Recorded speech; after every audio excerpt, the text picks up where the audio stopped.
Bienvenidos, and I am here to talk to you about consistency. Like many things in life, consistency is just another word for habit.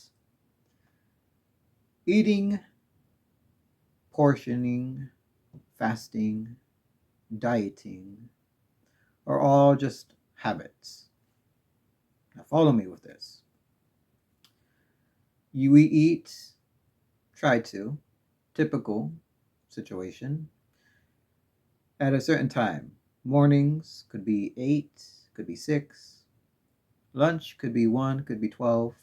Dinner, well, that one I've never had a specific time, but typically it ranges from 4 to 6 to even 7 or 8. But let's just set a standard of 7 a.m. breakfast, 12 o'clock lunch, and 6 o'clock dinner. Now, those are the times you eat, right? You eat a plate, you eat a bowl, a cup, something. You eat out of something. Now, you know, does that mean is there room for snacks? Of course, but it depends the portions of what you eat during those times. And that's something a lot of people don't get. And of course, there is, occasions where people can't eat at a certain time because they got chaotic schedules, and that often gets in the way of eating healthy. Well, then you have the alternative of, instead of eating at a certain time, you can eat at a part of the time of the day. So you open the range from breakfast, let's say from 6 to 9. As long as you eat somewhere in that time, that's good. Now, depending where you land, let's say at 6, well, then you can eat lunch at 12. If you land at 8 or 9, well, then you probably want to eat at 1 or even 2. And depending how the day starts is going to depend how the day ends. So for supper, if you end up eating late, breakfast, eating brunch or so, well, you can have like a late supper at 8 or 9 even. Um, right before you go to bed, you gotta bunker down. Now sleep. The easiest way to fix a sloppy eating schedule is sleep. Just eat.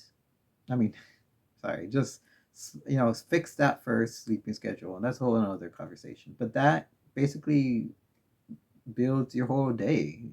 When you fall asleep and when you wake up, you sleep at, let's say, at 10, wake up at 6. Well, then, you get up, do your thing, maybe 7, and you have breakfast. Well, that dictates your time scheduling already. You're scheduling yourself by just choosing a time to sleep. You sleep at 9, whether you wake up at 5, like me, and you eat at 6, or even at 8. Even for me, I either eat at 6 or 8, or in between that. It's all about scheduling. Now, portions. How I started this video. Portions. Yes, you got a big plate, but it doesn't mean you gotta fill the whole plate. The plate is there to hold your food, not to hmm, stack it. You know, like maybe one pancake. Think about the plate as a clock, and you divide it. Well, you got the left side, you got the right side, and the left side. So on the left side, you stack it with like your meats. Let's say you're gonna have chicken and rice. Well, the whole left should be with chicken. And that doesn't mean filling it from top to bottom. I mean, just have chicken on the left side. Then on the right, you fill it with rice and broccoli, right? Those are two good things. Three good things. You can, that's a meal. Doesn't mean you have to fill the whole plate on the right side with broccoli and rice until you can't see the plate anymore. Well, well, just portion it out. And you can even divide that. Say it's no longer two, you have three. You put a peace sign into that plate. You get a peace sign in there. Well, on the left, chicken. On the right, your broccoli and rice. And at the bottom of your peace sign is maybe a cookie. You put a cookie there. That's all right.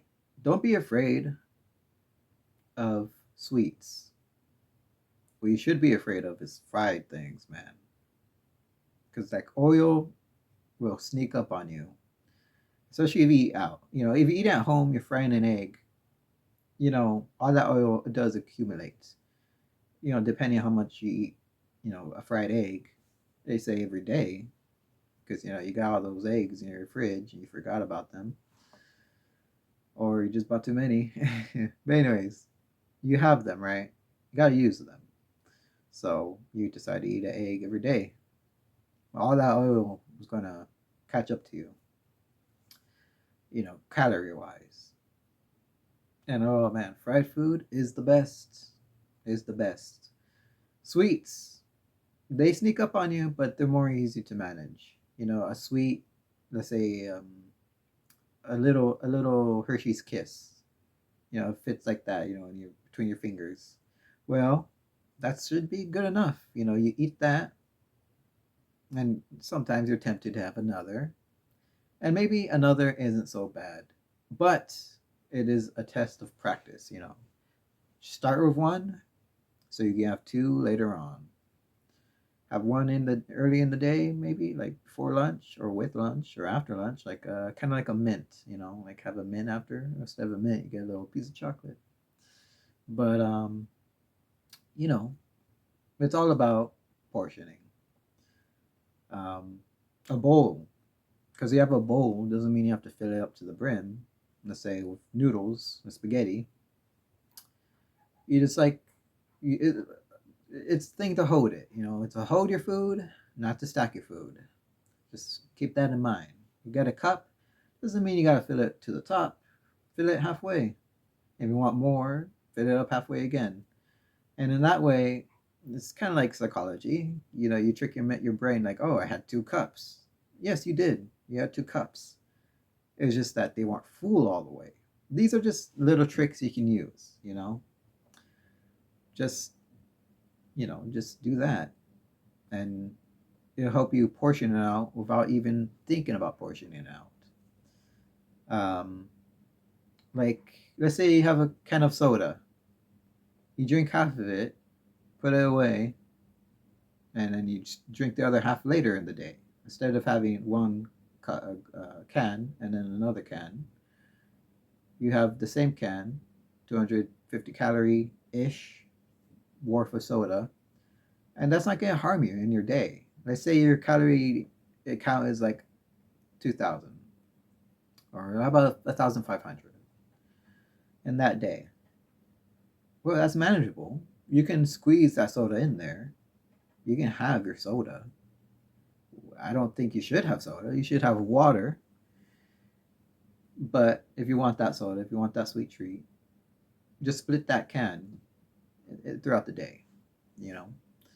Um, so like you can have that soda with lunch, drink half of it, then save it the rest for maybe a snack later on or for supper when you have dinner.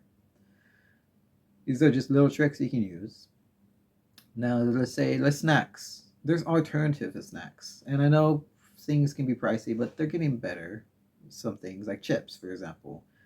There's all kinds of chips other than the big brands, other than the big common ones like party size brands you can buy. Like other than those, there's alternatives like veggie versions, like like just veggie versions. Uh, Or even like popcorn, unsalted, bland, boring popcorn instead of um, chips. That can work. A corn tortilla, you tear it up, make your own chips at home with an air fryer. That does require work though. That does require work. And you're basically having the same thing. It's less processed. There's less of a process, I should say, because it's still processed, right? Everything's processed. It is going to be less of a processed food for you to make at your own. Anything you can do at your own house, the better it is for you. The better it is, period. Let's talk about greens, meats, and carbs. Pasta, rice are your friends. They're your friends. Bread is not your friend. At least for me. That could be way different for everyone else. But for me, pastas I'm fine with. Like I can eat pasta and I don't get bloated. I can eat rice and ooh, I just want some more. Bread gets me bloated, makes me sluggish, and I feel like I retain it more than anything. It might be because like it absorbs water more. I'm not sure. But breads are no go for me. Greens, vegetables are your buddies. Fruits are your best friends. And they're sweet too. Honestly, fruits literally are nature's candy. Literally. Because once you get off that sugar hook, fruits taste 10 times better. I used to hate strawberries. I thought they were like tart and bitter. I bite into one now, sweet as can be. A peach, don't even get me started with a peach. And apples, oh, apples are my best friend. Bananas, my best friend. Watermelon, I can eat a whole watermelon. And man, it's just so much sweeter once you get off that hook of like high concentrated sugar of like soda and ice cream and other things like that. Doesn't mean you can't have those things. It just means you should reserve those things for occasions, like on the weekends or even, like once in a day, like you can budget your food in a sense, your treats. Um, I'm not even gonna like talk about deficits because if you form the habits, the deficit will come on its own. And the deficit meaning the calories you intake. And a deficit is when you decrease those calories over time by 200 or 300 of your intake. So if you have 1,500, you take away 200, or that's 1,300 in the day you can afford to eat. I don't want to pressure you with that unless you're like already in shape and you just want to like lean down. I wouldn't worry about that. If you're an average Joe, well, just think about healthier alternatives, portioning and timing, and you should be golden.